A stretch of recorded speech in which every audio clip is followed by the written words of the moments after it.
Que se passe-t-il lorsqu'un fils de riche gâté refuse de payer une amende, pensant que l'argent et le statut le protégeront? Le verdict du juge laisse tout le tribunal sans voix. Dans le palais de justice d'une grande ville, Brandon, 19 ans, entra vêtu d'un costume de luxe et d'un sourire arrogant.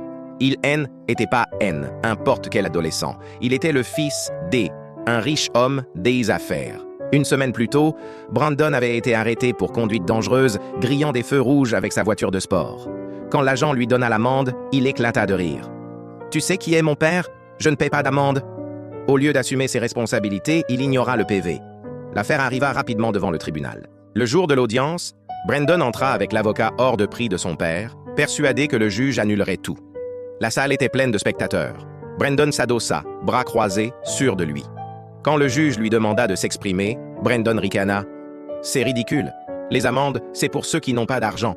Je ne paierai pas un centime. » Un murmure d'indignation parcourut la salle. Même son avocat sembla mal à l'aise.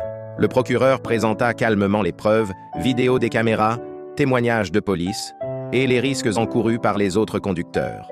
Brandon leva les yeux au ciel, clairement désinvolte. Enfin, le juge se pencha d'une voix ferme. « Jeune homme, les lois ne sont pas des suggestions. Elles ne se plient pas à la richesse ni aux privilèges.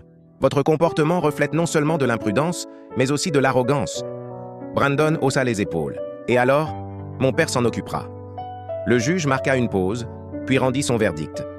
Brandon devait non seulement payer l'amende en entier, mais aussi effectuer 200 heures de travaux d'intérêt général, nettoyer les rues, servir dans des foyers et parler dans les écoles des dangers de la conduite dangereuse.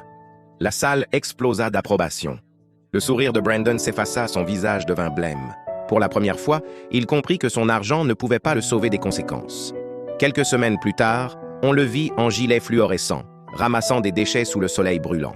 Les photos circulèrent en ligne, faisant de lui un exemple.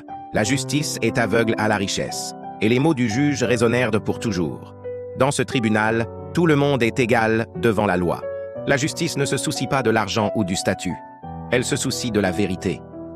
Si tu crois que personne n'est au-dessus de la loi, mets un like et abonne-toi pour plus d'histoires puissantes.